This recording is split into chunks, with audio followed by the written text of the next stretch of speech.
Kabanata 371. Alam niyang patikim sa kanya ni Xander ang sarili niyang gamot kapag nahawakan niya si Richard.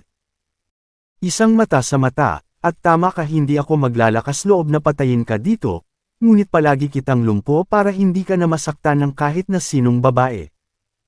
Richard kakled, pagkatapos ay itinaas ang kanyang binti at ginawa Brody isang mabilis na hampas sa pagitan ng kanyang hita. Si Richard ay hindi tanga. Alam niya na ang pagpatay ay hindi isang felony na gusto niyang panagutan, at hindi siya nang ahas na mag-eksperimento sa mga batas ng sistema ng jurisdiction. Hanggat hindi niya pinatay si Brody, kahit napaili niya siya sa anumang paraan o iba pa, ang kailangan lang niyang gawin ay bigyan si Brody ng kabayaran. Madali niyang kayang gawin iyon. Ano? Natigilan si Brody kaya natigilan siya sa kinatatayuan na para bang tinamaan siya ng kidlat. Ano ang kahulugan nito? Mas gugustuhin niyang mamatay kaysa mawala ang kanyang dignidad. Hindi, sigaw ni Brody sa takot habang pinagmamasdan ang paa ni Richard na lumilipad palapit sa kanyang pribadong parte habang nag-slow motion. Lahat ng ounce ng kanyang pagmamataas at pagmamataas ay lumabas sa bintana. Pakiusap, huwag mong gawin sa akin ito, Richard. I promise I'll never do this again. Handa niyang isuko ang kanyang dignidad sa harap ni Richard para lang mapanatili ang kanyang pagkalalaki. Hindi kita kailangang kawan. Napatawad na kita ng maraming beses bago ito, pero hindi lang ikaw ang nabigo sa pag-Leia-earn. Mula sa iyong mga pagkakamali, itinutulak mo ang iyong swerte ng paulit-ulit. Do you honestly think paniniwalaan kita ever, Ag? Hindi ba? Ang isang walang kwentang hamak na tulad mo ay karapat-dapat naguguli ng natitirang bahagi ng kanyang buhay sa isang wheelchair, nang hahawakan habang buhay. Napangisi si Richard nang walang awa na tumama ang paa sa pribadong lugar ni Brody. Sa pagkakataong ito, hindi man lang nagkaroon ng pagkakataong sumigaw si Brody, nagdilim ang kanyang paningin, at nahimatay siya sa matinding sakit. Ang kulit mo. Nagalit si Xander dito. Si Brody ay ang kanyang boss, pagkatapos ng lahat, at ito ay isang nakakahiyang karanasan na makita siyang ginagamot sa ganitong paraan. May isip lang ng isa ang galit na nararanasan niya. Ikaw na ngayon, Xander Long. Sabihin mo sa akin, paano mo gustong gawin ito? Iniwas ni Richard ang kanyang tingin. Xander, ikaw. Ulila ka lang. How dare you show me like this? Ipapakita ko sa iyo kung sino ang boss. Ito ang aking teritoryo, at ikaw ay napapaligiran ng aking mga nasasakupan. Hindi ka magkakaroon ng pagkakataon dito, kaya tigilan mo na ako. Pag-arte ng sobrang high and mighty. Nagalit si Xander sa kay-abangan ni Richard. Natahimik si Richard sa narinig. Kahit na malakas siya at mabilis sa pakikipaglaban, kailangan pa rin niyang aminin na madali siyang madaig ng mga tauhan ni Xander at hindi siya magkakaroon ng pagkakataon laban sa kanila. At saka, si Janice pa ang kasama niya, at kung si Janice ang itinatama ni Xander, mabilis na mauulit ang sitwasyon. Xander, natatakot ako na wala ka ng bentahe laban kay Richard. May sumisigaw mula sa likuran nila. Pumasok si Mason at ang kanyang mga tauhan sa silid. Ikaw. Nabura ang kulay sa mukha ni Xander. Sumulyap muna siya kay Richard, pagkatapos kay Mason, at Imdaitel. Hindi katakataka na mahanap sila ni Richard ng napakabilis, malamang ay inalerto siya ni Mason. Ikinalulungkot ko ang aking pagdating ng napakalit, Mr. Wolf, yumuko si Mason kay Richard bilang paghingi ng tawad. Hindi ka pahuli, nasa tamang oras ka. Ngumiti si Richard. Wala na si Xander sa kalamangan laban sa kanya sa tulong ni Mason ngayon. Kabanata 372. Ngayon, sa tulong ni Mason, hindi siya matatakot na malagay sa panganib si Janice kung sila ni Xander ang maglalaban. Hindi ako makapaniwala kung gaano kayabang, Xander Long, na maglakas loob na makipaglaban sa makapangyarihang Richard Wolf. Well, I guess ngayon na ang araw. Mason kakled habang nakaturo kay Xander. Palagi niyang alam na magiging kasing dali ng ABC para kay Richard na talunin si Xander sa labanan, kung isa sa alang-alang niya na siya ay kabilang sa mga pinakamahuhusay na combat artist sa larangan ng Supreme Masters. Gayunpaman, hindi niya akalain na magiging tanga si Xander para maglakas loob na makipaglaban kay Richard. Mabilis na napagtanto ni Mason na ito ay isang beses sa isang buhay na pagkakataon upang maalis ang kanyang matagal ng kaaway, kaya mabilis niyang tinipon ang kanyang mga tauhan upang tulungan si Richard na talunin si Xander. Anong basura? Mason Shelton, hindi ka kakampi sa akin. Paano kung mayroon kang Richard Wolf dito upang tumulong? Kayong dalawa ay malayo sa pagiging karapat-dapat na kalaban-laban sa akin. Ngumisi si Xander. Ang huling beses na nakita niya si Mason ay sa bar, kung saan sinira ni Harvey ang kanilang laban bago nila matukoy kung sino ang mananalo. Gayunpaman, ngayong wala si Harvey, sa wakas ay mapapatunayan niya ang kanyang sarili minsan at para sa lahat. Dahil si Mason ay naghatol ng kamatayan sa kanyang sarili, ito ang perpektong oras para talunin siya at wakasan ang kanilang tunggalian para sa kabutihan. Nobela. Ang tanga mo Xander. Hindi ba't sinabi ko na sa iyo ang tungkol kay Mr. Wolf? Miyembro siya ng kaharian ng Supreme Masters, dudulugin ka niya na parang langgam. Hindi ko maintindihan kung saan ka pa nakakarating. Ang tiwala mo galing. Naiinis na sabi ni Mason, sabay tingin kay Xander ng masamang tingin. Ang kaharian ng Supreme Masters. Ang puwet ko. Isa lang siyang walang magulang. How dare he call himself a Supreme Master? Anong biro? Hindi mo kailangang subukang takutin ako, Mason Shelton. Hinding-hindi ako matatakot. Hindi naniwala si Xander sa isang salita na sinabi ni Mason. Kahit ano. Dahil hindi ka naniniwala sa akin, bakit hindi mo subukan ang iyong sarili? Hindi na mapakali si Mason. At sa halip ay gustong hamunin kaagad si Xander. Gagawin ko. Ngumisi si Xander at binigyan ng makahulugang tingin ang dalawa niyang subordinate. Ang dalawang lalaki, na sinanay na mga martial artist, ay humakbang sa direksyon ni Mason. Ako na ang bahala sa kanila, Mr. Wolf, sigurado akong kaya mo si Xander mag-isa. Ngumiti si Mason habang nagsimulang makipaglaban sa dalawang lalaki. Richard Wolf, patuloy na iginigiit ni Mason na isa kang Supreme Master. Well, ngayong araw, makikita ko para sa aking duwende kung totoo yun o hindi. Deklara ni Xander na nakangisi. Kitang-kita ang pang-aalipusta sa kanyang mga mata, parang siya nakatitig sa isang circus clown. Hindi ako Supreme Master, dapat nakuha ni Mason iyon sa ibang lugar, mahinahong paliwanag ni Richard. Haha, sabi ko na nga ba. Alam kong hindi ito posible. Humagalpak ng tawa si Xander. Nagawa mong mabuhay dahil napakaswerte ngayon. Itigil mo na ang pagpapahiya sa sarili mo, at halika kalabanan mo ako. Naiinip na sambit ni Richard. Sige. Dahil sabik na sabik kang mamatay, pagbibigyan ko ang hiling mo. Ito ang sentensya ng kamatayan mo, Richard Wolf.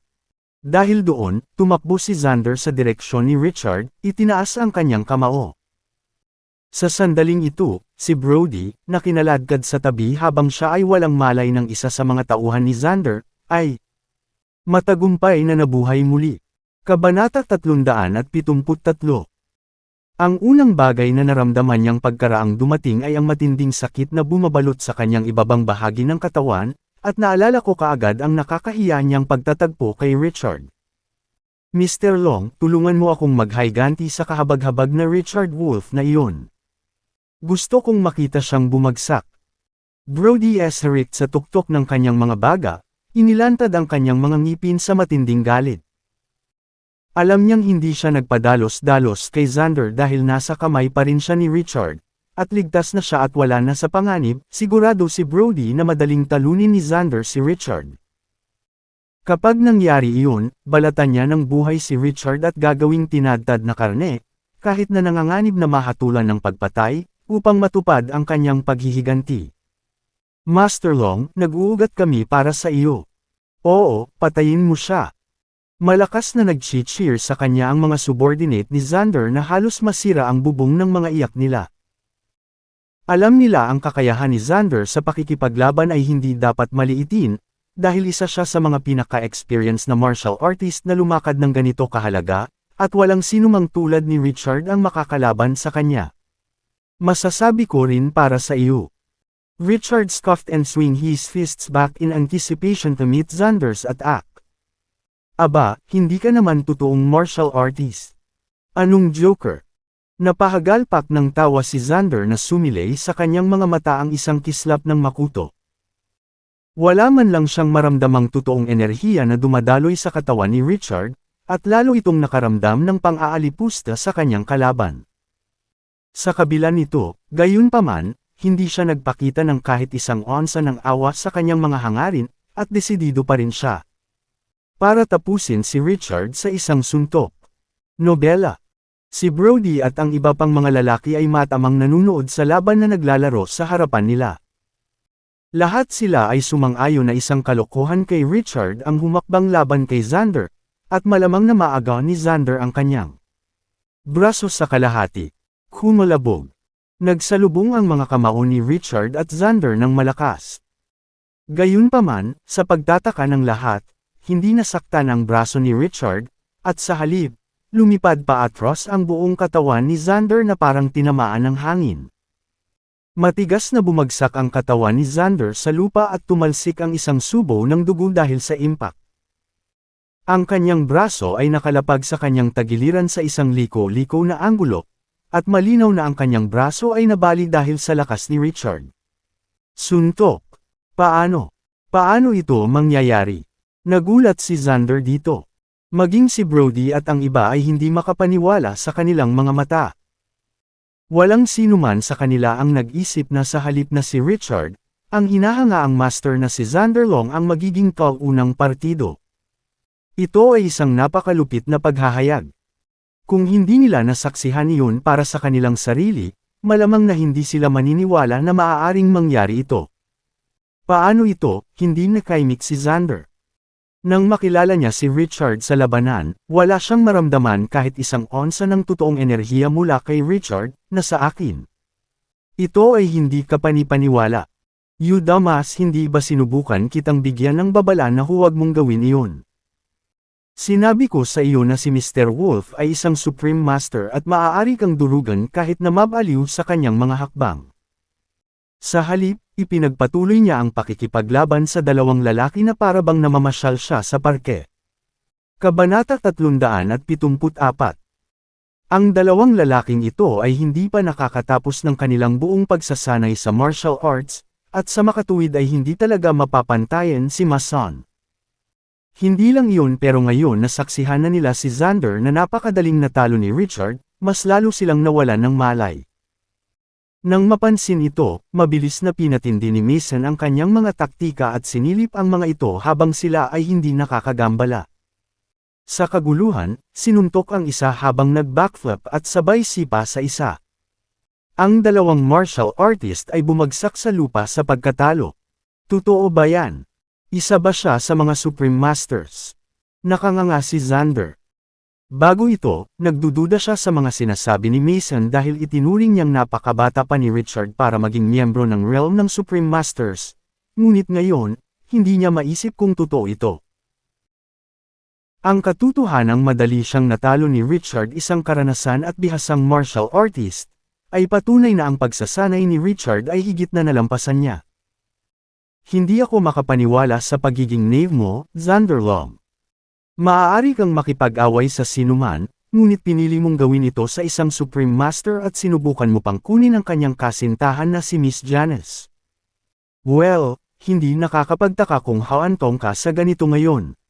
Nanunuya si Mason, nanunuya habang humahakbang papunta sa kanila. Dahil minsang nag-claim si Janice bilang girlfriend ni Richard sa mall, naisip ni Mason na tihe ay mag-asawa. Considering this, Xander was asking for it when he tried to kidnap Janice. Patay na ako, patay na patay ako. Naramdaman ni Xander na malamig ang dugo niya. Gayunpaman, makalipas ang ilang segundo, may naalala siya at bigla niyang sinulyapan si Brody. Sinabi mo na si Richard Wolf ay isang ulila na walang maipakita sa kanyang sarili, kaya paano siya naging miyembro ng tunay na M ng Supreme Masters? Ha? Sinusubukan mo bang patayin ako? Napakalamig ng tingin sa mga mata ni Xander na para bang gusto niyang balatan ng buhay si Brody ng mga sandaling iyon.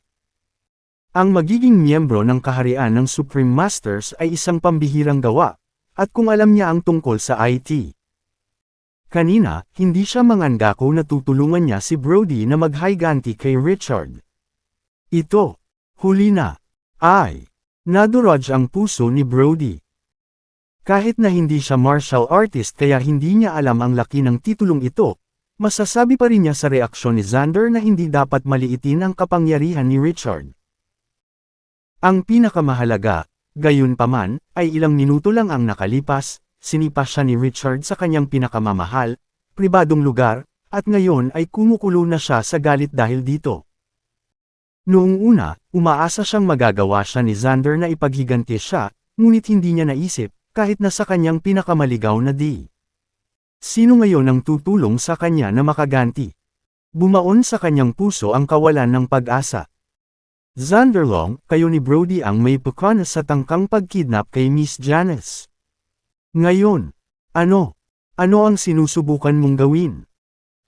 Hindi napigilan ni Xander na umatras ng ilang hakbang sa takot. Kahit na siya ay isa sa mga pinakakatangi-tanging martial artist sa lungsod na ito, nagkaroon pa rin ng isang mababang kawalan ng timbang sa kapangyarihan B. Kabanata 375. Dahil sa realisasyong ito, nawala lahat ng tiwala niya sa kanyang mga kakayahan at hindi man lang siya nakapag-ipon ng lakas ng loob na ipagtanggol ang sarili. Nasabi ko na ito noon pa hindi ako titigil sa paghihiganti alang-alang kay Janice. Ako ay isang tao ng aking salita. Maikling deklara ni Richard, tumutulo ang mali siya sa sobrang lamig ng boses niya kaya tumindig ang balahibo ng lahat. Ikaw, huwag kang manggahas. Binabalaan kita. Ako ay isang tapat na lingkod ng Northern King. Kung maglalakas loob ka man lang na pagtripan ako, hindi ka makakatakas dito. Sabi ni Xander, sinusubukang magmukhang mas kumpiyansa kaysa sa naramdaman niya. Sa pag-iisip ng Northern King, hindi niya maiwasang makaramdam ng kaunting panatag. Ang Northern King. Kumunat ang noo ni Richard at agad na tumahimik. Kahit gaano pa siya kahose sa pakikipaglaban, hindi pa rin siya makakapantay sa isang tulad ng Northern King, at sa gayon, hindi magiging matalino sa kanya na tumawid sa Northern King. Gayunpaman, si Xander ang may pukana sa pagkidnap kay Janice at muntik pang humantong sa dignidad ni Janice na madungisan ni Brody. Sa pagkakaalam nito, paano niya nagawang pakawalan si Xander ng ganoon kadali? Bakas sa mukha ni Xander ang tuwa nang makita niyang nag-aalangan si Richard at alam niyang nagdududa siya. Si Richard, ang isang matalinong tao ay nagpapasakop sa mga pangyayari na hindi niya kontrolado. Kahit na miyembro ka ng kaharian ng Supreme Masters, hindi mo pa rin dapat subukang hamanin ang Northern King. Bibigyan kita ng huling pagkakataon. Kung aalis ka ngayon, magpapanggap ako na parang walang nangyari, at kahit na mag-cruise muli ang landas natin sa hinaharap, pareho nating kakalimutan ang lahat ng nangyari ngayon. Siya ipinahayag, perkang up. Nalaman niya kay Brody na ulila lang si Richard, at kahit gaano pa siya kahose, hindi pa rin siya makakalaban sa Northern King, na maraming miyembro ng kaharian ng Supreme Master sa ilalim ng kanyang pakpak. Magiging tulala si Richard para mapunta sa masamang panig ng Northern King. Alam ni Xander na si Richard ay isang matalinong tao at hindi niya isa sa panganib ang mga pagsubok na ito. Paano kung siya ang Northern King? Nandito lang ako para maghiganti, hindi para gawin siyang kaaway ko, at kung gusto niya itong personal na gawin, maging bisita ka. Kung ilalabas niya ang kanyang galit sa akin, malugod kong tatanggapin iyon pagdating S. Pagmamalaking sigaw ni Richard. Nakipagkasundo na siya sa 2 sa 4 na pangunahing pamilya, ang mga kabataan at ang mga gunting. Kahit na hindi niya kayang harapin ang Northern King ng mag-isa, hindi siya mag-iisa kahit na tumawid siya sa Northern. Hari. Natigilan si Xander dito. Hindi niya akalain na magiging ganoon kagiting si Richard o sa halip, mapaniwalain para hamanin ang Northern King. Nabaliw na ba ang lalaking ito? How dare you disrespect my father like this? Sino ka ba sa tingin mo? Bigla na lang, isang she-ark. Boses. Umalangaw mula sa likuran nila. Isang nakakunot noong lalaki sa kanyang mid to late 20s, nakasuot ng eleganteng gown, ang pumasok sa silid na may ilang lalaking nakasunod sa kanya. Hindi ako makapaniwala na nandito ka, Master Lo. Natuwa si Xander nang makita siya at agad na tumakbo papunta sa kanya. Nobela. Gayunpaman, bago pa man siya makahawak, inilabas ni Richard ang kanyang paa at sinipa si Xander ng malakas. Sino ka? Tanong niya na nakilala sa bagong dating. Makinig ka sa akin, ikaw na punk. Ito ay walang iba kundi si Master Jacob Lo, ang panganay na anak ng Northern King. Ang isa sa mga lalaking sumusunod sa likod ni Jacob Lo ay nagpahayag ng may pagmamalaki. Kabanata 376. Anak ng Northern King. Laking gulat ni Richard dito. Hindi niya inasahan na biglang susulpot ang Northern Kings on. Sino ka, punk? Ibinaling ni Jacob ang kanyang tingin sa mukha ni Richard, tinitigan siya ng mayabang na tingin. Master Lo, ang pangalan ng lalaking ito ay si Richard Wolf, isang ulila na walang pangalan, ngunit napakagaling niya sa pakikipaglaban. Mabilis na paliwanag ni Xander. Nang malapit na niyang idagdag si Richard ay miyembro din ng kaharian ng Supreme Masters, gayunpaman, pinutol siya ni Jacob. How dare you disrespect my father like this, you nobody? Panunuya niya. Tama iyan. Master Lo, sinaktan ako ng punk na ito dahil hindi lang ako kasing galing niya sa pakikipaglaban, at hindi rin iginagalang ang pangalan ng Northern King. Kailangan mong ipaghiganti ako. Nalaman agad ni Xander na ito ang perpektong pagkakataon para humingi ng tamang pagkakataon. Ng tulong. Bibigyan kita ng isang pagkakataon, punk ka. Kung luluhod ka para ng tawad ngayon at mabali ang braso mo bilang kabayaran sa ginawa mo kay Xander, kawan kita at pakawalan kita. Kung hindi, dadanasan mo ang kahihinatnan ng iyong kayabangan. Malamig na sabi ni Jacob habang nakaakbay ang mga braso sa likod niya, kitang-kita ang panghahamak sa mga mata niya na para bang nakita siya sa isang nakakadiri na insekto. Siyempre, hindi niya hahayaang madungisan ng sinumang tulad ni Richard Wolf ang mabuting pangalan ng kanyang ama. Narinig mo ba iyon, Richard Wolf? Kung mayroon kang kahit isang sel ng utak na gumagana sa iyong ulo, hahayaan mo ako ngayon at mabali ang iyong braso bilang kabayaran. Ito lang ang pagkakataong lumaban. Xander shouted at the top of his lungs. Ngayong nandito na ang kanyang amo, agad niyang nabawi ang kanyang pagmamalaki. Maging si Brody ay nanambalik ang kanyang kumpiyansa bago ito, nawala na siya ng pag-asa na ipaghiganti ang kanyang pagmamoltroto, ngunit ang biglaang paglitaw ni Jacob Lo. Spark ng isang bagong tuklas na pag-asa sa loob niya. Ang isang kutsara sa walang lamang tiyan ay nasusunog ang 10 kilograms ng taba sa 7 araw. Subukan mo. Ad.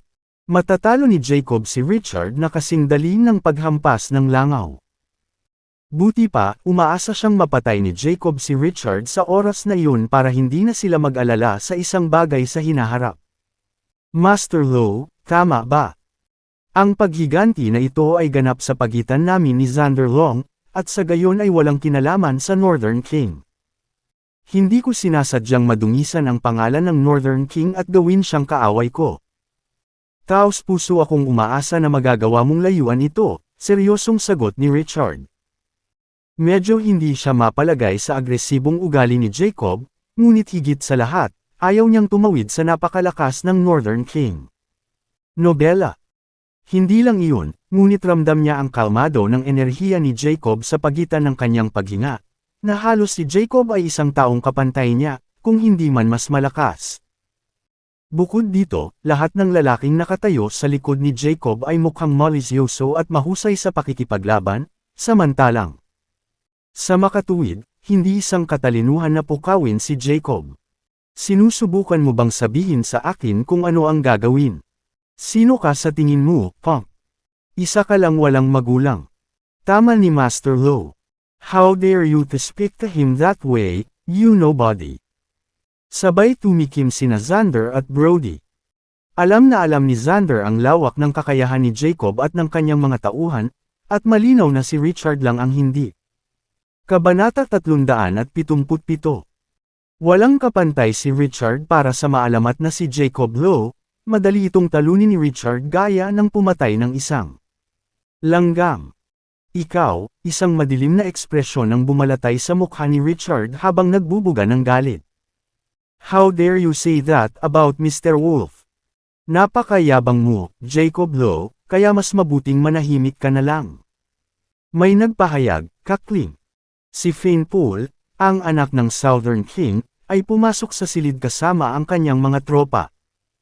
How dare you show your face here, Fane Poole? Bakas sa mukha ni Jacob ang gulat nang makita niya kung sino iyon. Ito ang tagwa ni Xander Long, ang sikat na winged tiger, at teknikal na bahagi ng paghahari ng Northern King. Nagulat si Jacob nang makita niya rito si Fane, ang anak ng Southern King. Masyadong huli na ba akong dumating, Mr. Wolf? Hindi man lang pinansin ni Fane si Jacob at sa halip ay binati si Richard habang humahakbang ito papunta sa gilid niya. Hindi ka tama sa oras, nakangiting sabi ni Richard. Hindi ko alam na subordinate mo pala ang lalaking ito, Fane. Well, hindi katakatakang napakayabang niya. Biglang natauhan si Jacob habang sumulyap muna kay Richard at saka kay Fane. Yung subordinate ko. Hindi. Nagkakamali ka, Jacob. Hindi ko siya subordinate, kung anuman, kasing kapangyarihan ko siya. Mahinahong sagot ni Fane. Ano? Siya ay kasing kapangyarihan mo. Gulat na gulat ang lahat sa narinig, lalo na sina Xander at Brody. Alam nilang dalawa ang background ni Richard o sa halip, ang kakulangan niya rito at ito ang dahilan kung bakit sila naglakas loob na kunin siya noong una. Gayunpaman, ang deklarasyon ni Fane na si Richard ay kasing kapangyarihan niya ay tila yumanig sa kanilang buong mundo. Ganon din ang naramdaman ni Jacob bago ito, hindi man lang niya binigyan ng maayos na tingin si Richard dahil hindi niya akalaing kailangan niyang sayangin ang kanyang energy sa isang tulad niya. Ang mga sinabi ni Fane ay parang isang nakakahiyang sampal sa kanyang mukha. Dahil magkapantay sina Richard at Fane sa skill at rangkang, pareho ang ibig sabihin nito para sa kanya at kay Richard. Huwag mo akong lokohin, Fane Poole. Mayroon lamang 4 na major families sa Springfield City, at wala sa kanila ang may apelyido, Wolf. Paano mo masasabing kasing kapangyarihan natin siya? Jacko. Ilang beses na nag-cross ang landas nila ni Fane sa iba't ibang pagkakataon, at kung tunay na anak si Richard ng isang maimpluwensyang pamilya na tulad nila, makikilala niya sana siya. Natigilan si Fane dito. Nalaman niya ang mga kakayahan ni Richard sa pamamagitan ng kaharian ng Supreme Masters at ang kanyang relasyon kay Sheer. Nakuha ni Kat ang iyong dila. Tumawa si Jacob at agad na naging sigurado na sinubukan lang ni Fane. Kanya. Kabanata 378. Pag-isipan mo kung ano ang gusto mo, kung gayon. Napangisi si Fane. Hindi siya lingkod ni Jacob at sa gayon ay hindi niya nadama na kailangan niyang ipaliwanag ang kanyang sarili. Nobela.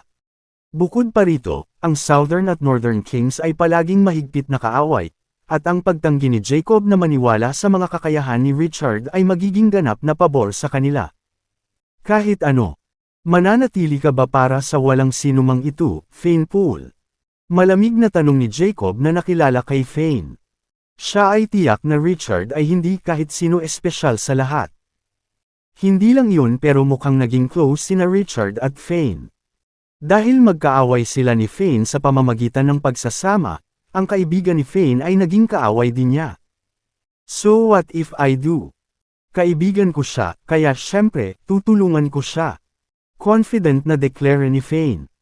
Fane, nasa initial innate state ka lang, ang pinakamasama sa lahat, at wala kang laban sa akin.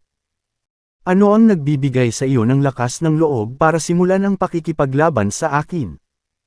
Humagalpak ng tawa si Jacob, na ikinahihiyan ni Fane. Tingnan mo. Kahit na ang Southern at Northern Kings ay madalas na nagkakasalungatan sa isa't isa, siya at si Fane ay bihirang magkasalubong sa bawat isa sa labanan, sa kabila ng katotohanan na sila ang mga panganay na anak ng kani-kanilang pamilya. Gayunpaman, ang pagpupumilit ni Fane sa pagtulong kay Richard at pagpasok sa teritoryo ng Northern King ay magiging hatol sa kanyang kamatayan. Sasamantalahin niya ang pagkakataong ito para talunin si Fane nang hindi siya masyadong nasaktan. Sa ganoong paraan, kahit na malaman ito ng Southern King, wala siyang magagawa kundi tanggapin. Ikaw, namula ang mukha ni Fane sa galit.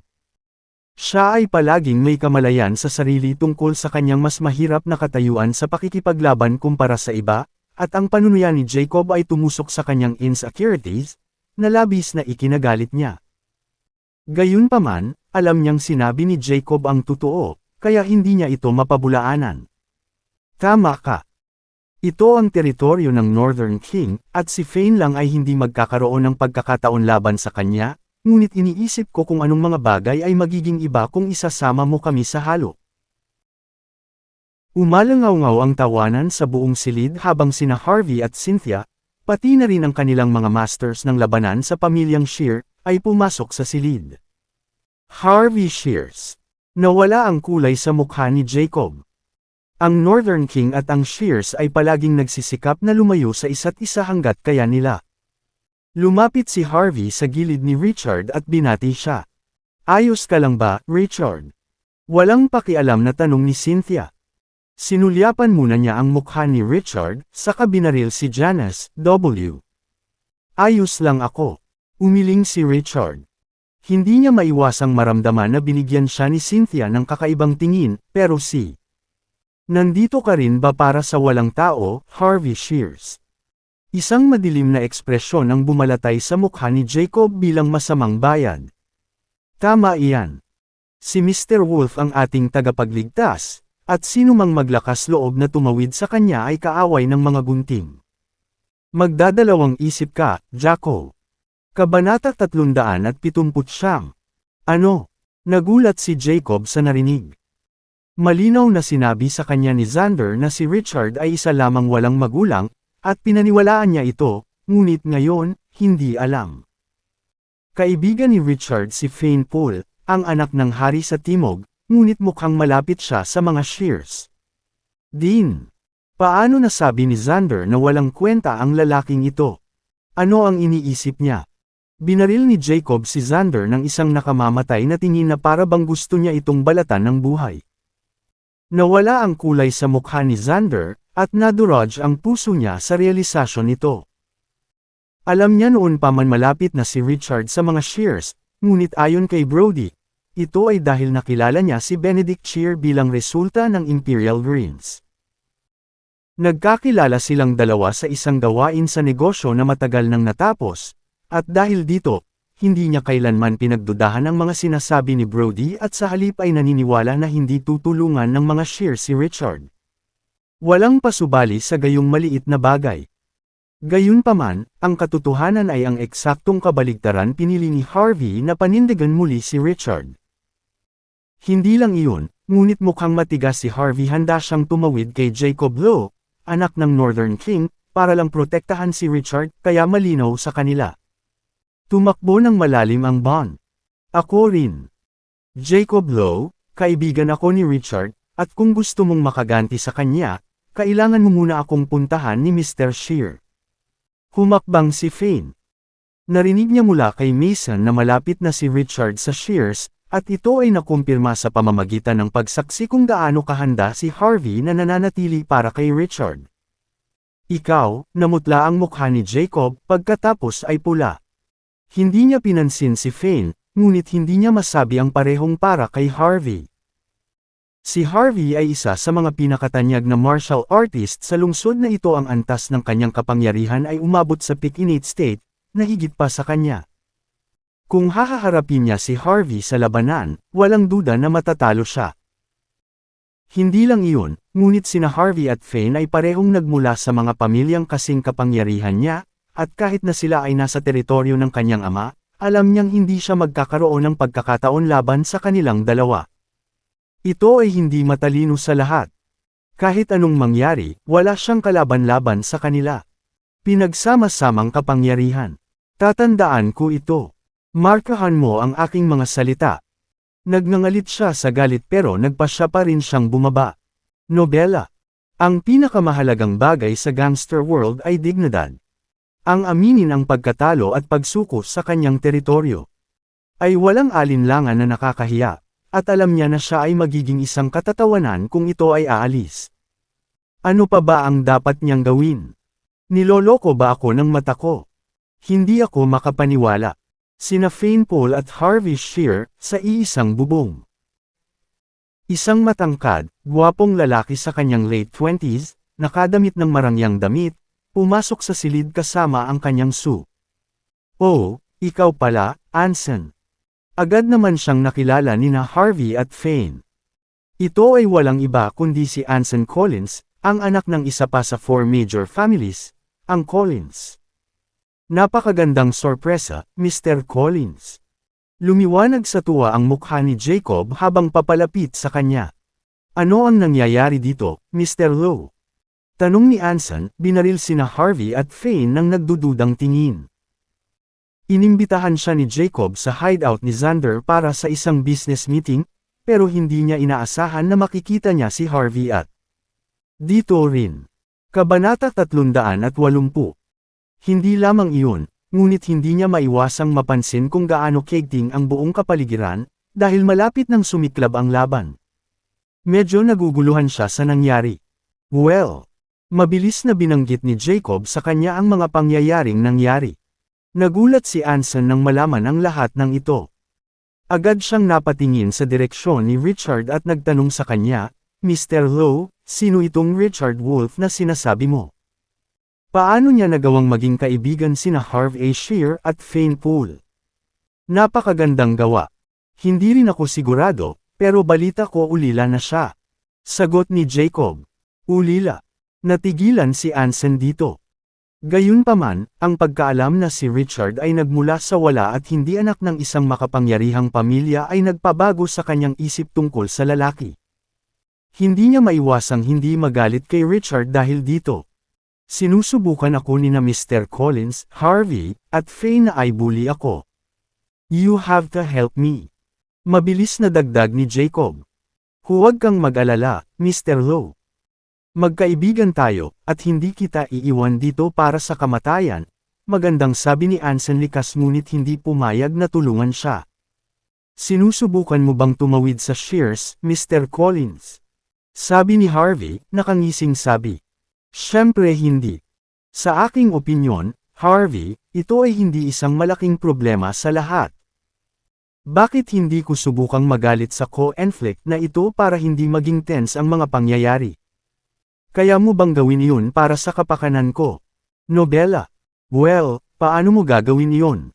Tanong ni Harvey, nagsimulang magpahinga. Ngayong sumali si Anson, sa wakas ay may pantay na kapangyarihan ang magkabilang panig. Magiging mahusay kung maaari nilang ganap na mapawi ang labanan, ngunit kahit na magkaroon ng away, walang sinuman ang magiging dahado. Bakit hindi mo kunin si Richard Wolf na palayain si Xander, at bilang kapalit, hindi siya papanagutan ni Mr. Lowe para sa mga pinsala ni Xander?